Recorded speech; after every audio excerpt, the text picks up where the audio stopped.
Здравствуйте, добрый вечер. Во-первых, я вас всех приветствую. Перед Рождеством мы с вами встречаемся. С некоторыми из вас мы уже виделись, встречались и договорились, что мы еще увидимся, да? Вот. Как и договаривались, мы так и делаем с вами. Рождество – один из самых теплых, так же, как и в России Новый год отмечают, и Рождество также отмечают как семейный праздник. Может быть, даже это более семейный, чем и Новый год. Он, повторяюсь, теплый такой, очень мягкий, душевный, один из самых любимых праздников в России. В этот день хочется что-то доброе сказать друг другу, как-то поддержать друг друга. И православные христиане, а это большинство населения России, и представители других наших конфессий, наших традиционных братских конфессий поздравляют православных христиан, так же, как и христиане поздравляют своих братьев, представителей других религий в дни их праздников. Вот. Поэтому можно без всякого преувеличения сказать, что это праздник, который характеризуется таким ярко выраженным братским единением народов России. Я вас всех поздравляю с этим праздником, теплым и душевным. Хочу в этой связи отметить, что, как вы знаете, многие наши мужчины, мужественные, героические наши ребята, воины России, и сейчас в праздник с оружием в руках отстаивают интересы нашей страны. И поэтому я, во-первых, хотел бы, чтобы мы вместе с вами всех поздравили с этим праздником. Во-вторых, хотел бы, чтобы наша встреча была таким ясным, понятным сигналом для всех моих коллег на всей огромной территории Российской Федерации, причем на всех уровнях, чтобы было ясным сигналом к тому, чтобы всегда и везде рядом с вами были мои коллеги, повторяю, любого уровня власти, управления, чтобы всегда вы чувствовали рядом с собой людей, которые по необходимости могут поддержать, помочь, прийти на помощь, если она нужна. А жизнь сложна, многообразна. Всегда встречаются случаи, и они часто возникают, когда нужна поддержка со стороны. Надеюсь, что так и будет, так и будет. Вот. Я вас всех еще раз поздравляю и желаю вам всего самого, самого доброго. Сейчас не буду говорить о очень тонких, тяжелых, может быть, даже вещах в преддверии праздника, касающихся ваших семей, но хочу вас еще раз заверить, что мы всегда будем рядом с вами. Вот. Я бы батюшку попросил два слова сказать по поводу сегодняшнего события. Пожалуйста. Спасибо, Господи, дорогой Владимир Владимирович, и за приглашение. И позвольте передать благословение Его Святейшего Патриарха Московского и всей Руси. Сегодня действительно историческое событие. Впервые в резиденции самой большой страны у президента встречаем рождественскую ночь здесь, и будет совершаться божественная литургия вместе с президентом. Это действительно историческое событие. Вот здесь много детей, которые еще совсем небольшие, малые, но тем не менее они запомнят это на всю жизнь и будут об этом говорить будущим своим детям. Это очень важно, очень нужно. Поэтому, если это войдет в традицию, то было бы очень-очень здорово. Хорошо. Спасибо большое еще раз. Постараемся. Я попросил своих коллег организовать вам предрождественские мероприятия праздничные. Надеюсь, вам понравилось. Здесь уже большие, крепкие ребята, я вижу, достаточно взрослые и совсем маленькие. Понравилось? Есть какие-то замечания? Да, конечно. Вот от нашей семьи, я думаю, все семьи со мной согласятся. Ой, даже тяжело говорить. И спасибо вам огромное за такое вот подаренное для нас счастье. Как раз вот ночь перед Рождеством. И вот это вот волшебство для всех нашей семьи. Вот храни вас Господь. От чистого сердца. Спасибо огромное. Да, это самое маленькое. Спасибо за каникулы, президент Путин. Пожалуйста. Они были очень крутые. Мы будем в зоопарке узнать то, что не надо махать при гориллах, а то, может быть, инстинкты. А как лошадь? Понравилось? Даже класс. Кому больше всего лошадки понравилось? Мне арабские очень понравились. Мне все понравились, они теперь все мои друзья.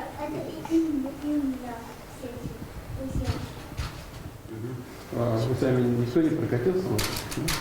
Никто, потому что не разрешали. Ну ладно. Время не позволило. Время доказательств. Кстати, я изобрету что для нашей России. Это его выставка Росатом. Я программистом, я буду я хожу на борьбу и на программирование. Да, а какой бойбой ты занимаешься? Греко-римской. Греко-римский? Конечно, молодец. Кстати, мой сын зашел в книгу Да что ты? А какая книга? про папу.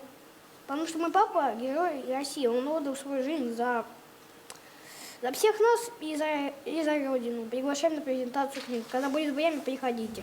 Спасибо тебе большое, я обязательно постараюсь. А ты мне книжку дашь посмотреть, да? Спасибо тебе большое, я с удовольствием.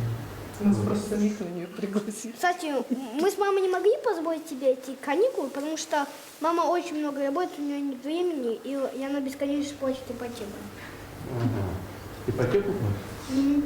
Ух ты. Ну, мы, я думаю, разберемся с этим. Да, мы с тобой разберемся, поможем? Ну, конечно. Вот так и сделаем, даже не переживай. Мама будет побольше времени. Да? Здорово. А его что, какая лошадка понравилась? Все понравились. Все? А там шоу, да? Показали им шоу? Да. Кстати, я первую вел лошадку, они мне доверяли, потому что я их кормил и гладил. Я тоже их кормила. И ты тоже кормил? Не укусили? За палец тебя не укусили, да? А как ты с ладошки кормил? Я вот так кормил. Ну правильно. Все так кормят. Главное, палец вот так не засовывать. Мне один раз губой чуть не... Вот так. Она поцеловала тебя. Ну, губой Ты нормально. теперь счастливый. А главное, что не зубами. Не, ну неаккуратно губками, да? Ну там совсем есть небольшие лошадки, а есть такие просто самые большие, ждуна, скажем. С размером вот это столб. Ну, примерно такой, да. Большой. Лошадка. А кто-то раньше на лошадях не катался? Я тренировалась летом, ну как, просто ходила там, вот, а сейчас мне, очень нравятся лошади, вот. А сейчас, А где ты ходила? Куда? ой, мы там с друзьями куда-то на конюшню ходили, я даже не знаю. А сейчас я увлекаюсь робототехникой, вот, и хотела бы стать программистом. Мне это очень нравится, вот, я в этом, разбираюсь, вот. Поэтому вот так вот. А ты в каком классе учишься? Я пятая. Ага. И у вас с какого? Это внеклассное занятие? Это мне классное. И как долго ты занимаешься уже? Где-то 4 года. Ух ты, ничего себе. С первого класса, что ли? Да. Класс. Здорово. Я роботов строила из Лего, потом там программировала и на соревнования ездила. Здорово. Как зовут преподавателя, который занимается с тобой? Сергей работой? Васильевич. Сергей Васильевич? Да. Сергей Васильевич, привет большое. Спасибо большое. Владимир Владимирович, знаете, хочется поблагодарить вашу команду. Вот с нами был Алексей Александр и еще такой, мы не знаем, как зовут этого человека, вот, но он всегда был с нами. И все было так организовано, то есть мы очень разного возраста все. И настолько вот у нас была программа, то есть каждый нашел что-то для себя. И вот мы себя чувствовали под такой большой заботой. И когда даже сегодня один из наших, да, верных таких спутников не поехал, мы тоже расстроились, говорим, как вот мы уже к ним так привыкли, они как наши большие друзья. И вот мы тоже с Натальей вот в фонде «Защитники Отечества» работаем, мы организовываем и знаем, как это трудно. И каждая деталь продумана даже в условиях тех мер, которые для нас создали. И по Красной площади, так на Красной, мы еще с мигалками никогда не поворачивали. Это было очень здорово. То есть у меня ребенок, он как бы его сложно удивить. Но вот Росатом его так впечатлил. На выставке, да? Да, это просто потрясающая выставка. Я вообще гуманитарий, но она меня даже тронула глубоко, что мне захотелось поизучать. Там лаборатория очень мощная. Но лабораторию нам сказали, нужен более высокий уровень IQ для гуманитариев. Но мы решили, что мы обязательно туда приедем. И там есть такой стенд с историей, где есть такая важная веха, когда ваша речь про то, что атомная отрасль у нас одна, и независимо от всех ее нужно идти вперед. То есть как жизненная кредо, что даже если все говорят, что нет, идти всегда нужно вперед. Я Руслану говорю, ты запомни, пусть это будет твоим флагманом. Вашей команде, Владимир Владимирович, огромный низкий поклон за то, что они сделали. Это действительно сказка, и они такие добрые волшебники. Обязательно. Кстати, я запомню ту встречу, Скажи, когда мы спасибо. встретились возле Кремля. На Красной площади? Да. Понравилось тебе? Все теперь в школе узнают меня. Ну, после этого... На конкете вы были? На катке не были. После того- Нет. А мне очень понравился концерт «Щелкунчик». Там вот современное, но очень красиво. Вот. Ну, Щелкунчик во всех ипостасях красивый. Ну, я просто занимаюсь еще фигурным катанием. Мы тоже там ставили вот щелкунчик. Я там участвовала, была Машей, которая вот с щелкунчиком. Мне очень понравилось. И вот сейчас я тоже сходила, и вообще прям другая атмосфера. Вот. Ну, здорово. Видишь, у тебя это совпало с твоим увлечением, Да. получается. Да? Здорово. Ты посмотрела такой образец того, к чему нужно стремиться. Да. Здорово. Молодцы. А тебе больше всего что понравилось? Нам, ребята, все. Все мероприятия. В Москве не были на этом еще, да? Первый раз посмотрели. Масштаб впечатляет? Да. И климат у нас в Якутии, ну, там говорят в интернете, типа, Минус говорили, 50, что наверное. минус 50, а здесь намного холоднее, типа из-за влажности. Чувствуешь, что холоднее. Да. И солнышко. Но при минус 50 такое впечатление, что туман. На самом деле это замерзает. Воздух замерзает при минус 50. Это взвесь в воздухе. Первый раз приехали и хотим выразить большую благодарность за этот шанс. И на якутском хочу сказать Улхан Махтал. Большое спасибо. Нет, вам спасибо большое. Вы в дошкольном учреждении работаете, да? Учусь в колледже. На воспитателя, педагог. Третий курс. Но колледж это вот как раз для работы с детьми, да? Да.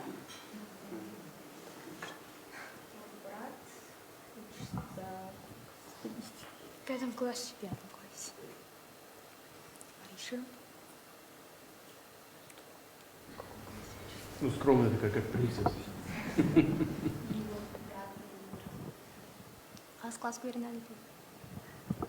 Понравилось тебе? Понравилось? Ты был раньше в Москве? Тоже не был, да? Нет. Понравилось? Что больше всего понравилось? Красная площадь?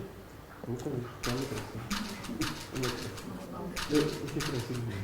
Я хочу присоединиться к словам благодарности. Я хоть живу в Москве с детства, и вроде бы все уже видела много раз, но из-за того, что там учеба, какие-то дела, я вообще не успевала никуда сходить. И поэтому я очень рада, что наконец-то посетила какие-то места в Москве, в которых давно не была. И прям такие новогодние каникулы. Спасибо большое. Ну, здорово. А тебе больше всего что понравилось? Мне больше всего понравился зоопарк и атом. Спасибо вам очень большое за вот это вот все. Мне очень понравилось. А в зоопарк ходили, панду видели? Панду, да. А малышку панду? Пока нет. Нет. Нет. Еще не пока.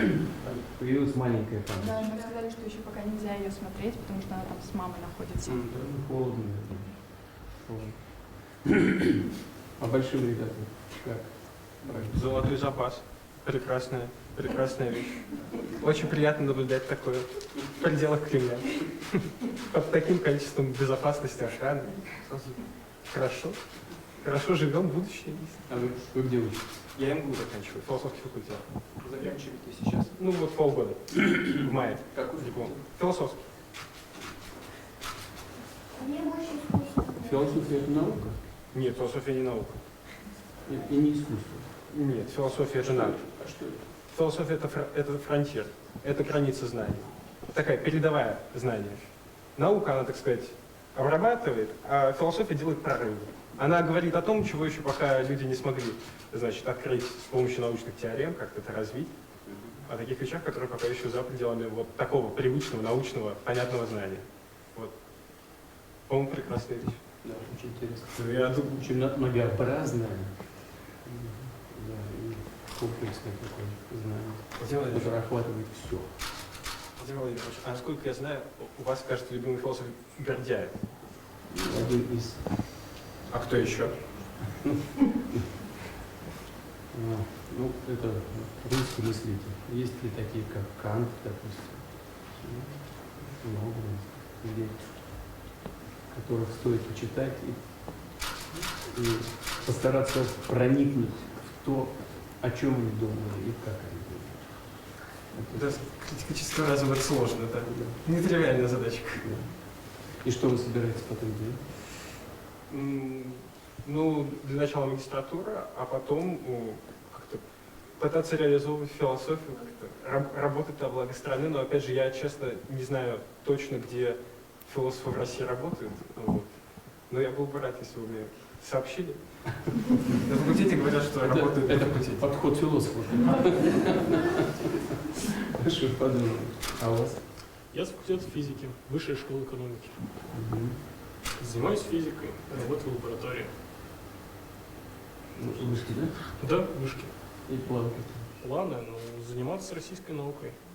Создать лабораторию. Вот у нас, например, в факультете ее нет, надо создать, доучиться, притащить туда людей, научных сотрудников, которые согласятся работать, и как-то вот начать это дело развивать.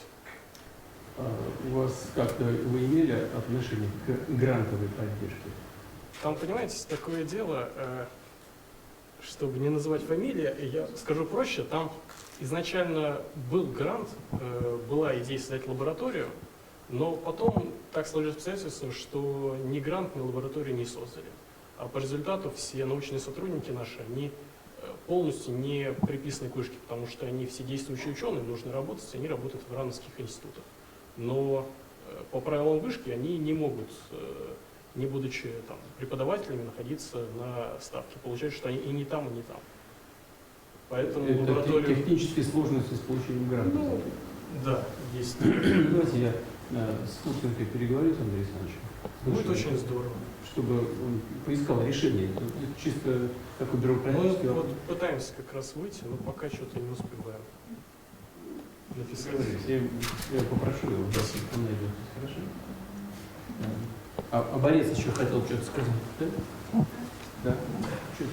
Я хотела сказать, что мне понравились дискуссии больше всего.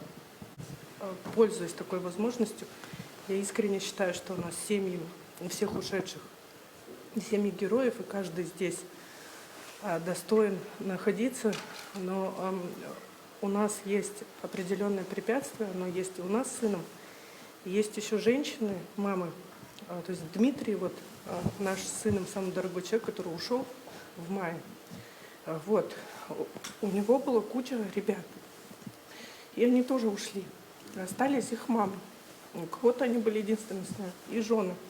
И у нас есть определенные проблемы, которые не решаются уже 1,5-2 года в зависимости от даты гибели. Да, прошу. А? Какие? То есть мы связаны там с военной ипотекой. И дело все в том, что есть такой механизм в департаменте жилищного обеспечения Минобороны, который вдруг почему-то перестал работать. И мне очень хочется, чтобы Рождество сегодня было не только у меня с Русланом. Хочется, чтобы все те женщины, за которых я внутренне несу ответственность, потому что так делал всегда Дима, и я считаю своим долгом сделать это сейчас. Просто чтобы у этих женщин тоже наступило Рождество, и эта проблема была решена. Я думаю, если вы посмотрите на этот механизм, то он, наверное, уже 9 января заработает филигранно. И тогда я со спокойной душой сегодня вместе с владыкой буду нести службу и говорить наверх, что я сделала все и использовала свой шанс максимально, чтобы когда я туда уйду, я встретила всех этих ребят, Диму и всех наших вот его бойцов и сказала: мне не стыдно. Владимир Владимирович, пожалуйста, вот мне нужна ваша рука. Я должен понять, в чем проблема, поэтому У меня все есть. Да. Я думаю, ваши помощники, я им передам целый лист, и у этих всех историй есть свои фамилии и имена. Обязательно. И просто сейчас долго не хочется занимать я торжество. понимаю.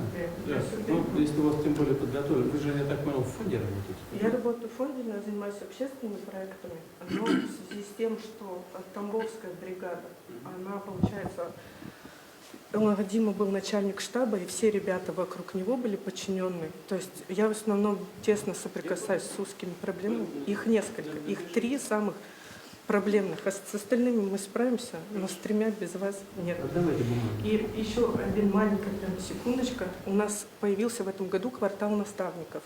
И у нас есть такой замечательный, я иду каждый раз в школу, и там Жуков и наш герой нашего современного времени Ташкент. Денис Иванов, легендарный комбриг. Я каждый раз думаю, насколько потрясающая идея, потому что связь времен, связь поколений всегда здесь. Не где-то музей, а здесь. Мне очень хочется, чтобы она и за грань Тамбова тоже выходила, потому что это действительно трогает душу. Хотя там Денис Иванов, но мы всеми ими гордимся, всеми героями. Спасибо большое. Спасибо. Мы, собственно, для этого и собрались, чтобы поговорить на эти темы, чтобы у меня была обратная связь. Можно я тоже вопрос тоже от фонда, потому что к нам люди обращаются именно по региональным выплатам по случаю гибели. Вот у нас в Московской области, получается, выплата положена тем, если погибший был прописан на то время в Московской области. Но есть такие, которые не были прописаны. Родственники обращаются в регион, где он был прописан. Допустим, как пример, это Саратовская область. А Саратовская область им отвечает: а на тот момент должны были родственники там проживать. И получается, семьи не получают ни там региональную выплату, и не там. И вот мы не знаем, что с этим сделать. Не специально кто-то сделал. Потому что у всех нормативно-правовые акты, у каждого региона свои. Нужно признавать факт постоянной прописки, либо призыва, либо подписания контракта оттуда, откуда человек уходил. Да, они почему-то не учитывают это. Обязательно комиссия для себя. И еще один вопрос можно по выплатам в САГАС, вот по страховым, по добровольцам. Получается, вы указ подписали, вот самый последний, который был по добровольцам, но САГАС выплачивает на данный момент только тем, у кого были подписаны контракты с Барсом, а остальных добровольцев они не принимают. Почему? Они отказываются, не знаю почему. Ну, я это выясню. Честно говоря, первый раз об этом слышу тоже. Ну вот, потому что мы как бы в низах находимся, и к нам люди обращаются с своими проблемами. И вот такая проблема существует. Хорошо, Да. обязательно. Спасибо. Я переговорю с компанией, с правительством. И еще вот лишь пожелание, я думаю, все согласятся, сотрудники, координаторы вот нашего фонда «Защитники Отечества», не налажена связь с Министерством обороны. То есть вот к нам обращаются люди, вот у нас существует невыплата по случаю гибели, там, часть, САГАС, а мы не знаем, как им помочь, потому что у нас этих рычагов нет. Министерство обороны нас, понятное дело, он слушать не будет. И вот как-то вот связи нет.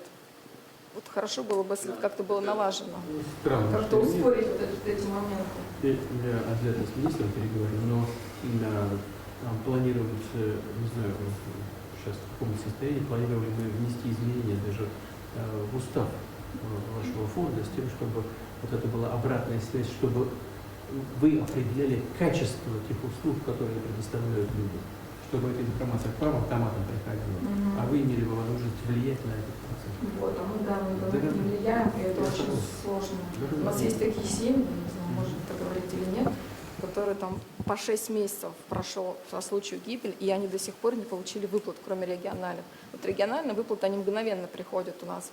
А вот все, что касаемо Министерства обороны, воинских частей, это очень долго. Иногда прямо приходится звонить, вызванивать, чтобы документы были отправлены на выплаты. Вот сложности прямо с этим. Мы с министром переговорим прямо сегодня ночью еще, позанимаемся более основательно. Спасибо большое. Не за что. Я вас хотела, во-первых, поздравить с наступившим Рождеством. Мой муж, протоиерей Михаил Васильев, вот, он когда-то тоже с вами встречался, наверное, вам рассказывал про военное духовенство. Вот, и сейчас эта тема, ну, как сказать, очень актуальна, потому что многие батюшки ездят на фронт и, в общем, трудятся там, и погибли уже несколько. И у него была такая идея, концепция, чтобы военное духовенство, ну, имело какой-то статус, вот, потому что, ну, на самом деле сейчас, ну, ничего не сделано в этой области, к сожалению. То есть до сих пор туда батюшки ездят со своих регионов, проходя четырехступенчатую, так сказать, да, проверку, чтобы туда попасть, ну, то есть благословение своего начальства, потом района, потом, ну, в общем, много. А тема такая, что нужно создать отдельную военную, как называется? Частью Министерства обороны, какое-то ведомство Министерства обороны, да, чтобы... ведомство, вот, которое бы вот отвечало за военных, чтобы оно было включено тоже в Министерство обороны, потому что, ну, как бы получается у священников два начальника. Вот если они идут по контракту, как вот сейчас предлагают, то есть вы идите на контракт, и, предположим, священник становится там или просто военным, или, значит, ну, вот как у него должность, и над ним получается два начальства, священноначалие и военное. И, в общем, всегда очень часто получаются конфликты, и батюшка не всегда может поехать в таком случае. Ну, то есть там очень сложно всегда бывает. Даже вот если все друг друга знают, они уже ничего сразу не могут сделать, потому что человек вот находится на воинском обеспечении. А тут, в общем, была разработана концепция отцом Михаилом как раз, и Святейший ее тоже зачитывал на там собрании таком военных. Ну, сейчас пока, да, все упирается, наверное, все-таки в Министерство обороны, потому что там надо это как-то все соединить. Вот. А со стороны церкви это будет выглядеть как отдельная военная епархия. То есть, ну, вот такая вот тема. Я со Святейшим переговорю обязательно. Хочу понять позицию церкви по этому вопросу. Здесь есть нюанс. В чем он заключается? У нас церковь отделена от государства. А в случае, если они становятся как бы, ну, чуть ли не военнослужащими, тогда получается, что в этой части церковь от государства не отделена. Надо с этим разобраться.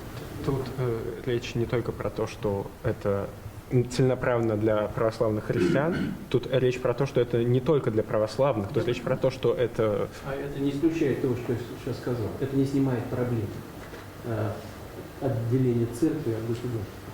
Церковь хочет быть отделенной от государства, на самом деле. Она не хочет зависеть от государства. И мы это всячески поддерживаем. Помогаем церкви, но не вмешиваемся в ее дела.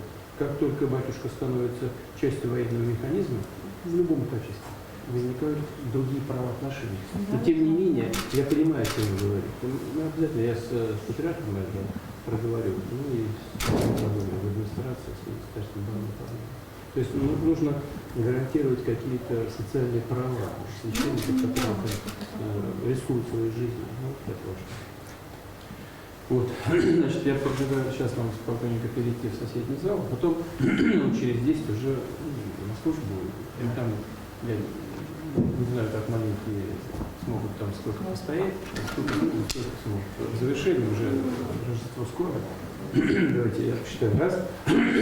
Раз, два, скажу три, и мы все вместе поздравим наших ребят, которые там сейчас выполняют свой долг. Хорошо? Все вместе. Раз, мы скажем поздравляем.